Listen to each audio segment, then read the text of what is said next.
Good morning, Hope School. It is day 3 of Battle of the Books. Today we are battling Wings of Fire, the Dragonette Prophecy versus Harry Potter and the Sorcerer's Stone.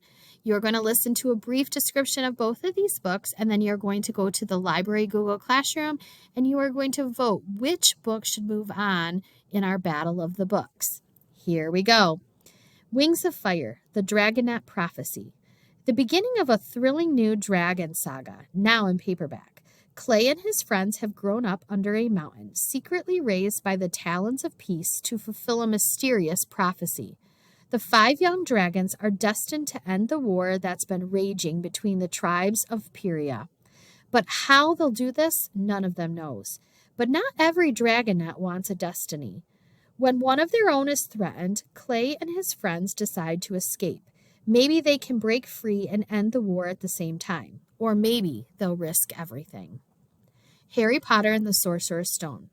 Harry Potter has no idea how famous he is. That's because he's being raised by his miserable aunt and uncle who are terrified Harry will learn that he's really a wizard, just as his parents were.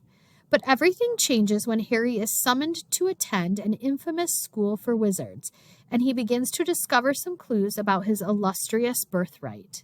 From the surprising way he is greeted by a lovable giant to the unique curriculum and colorful faculty at his unusual school, Harry finds himself drawn deep into a mystical world he never knew existed and closer to his own noble destiny.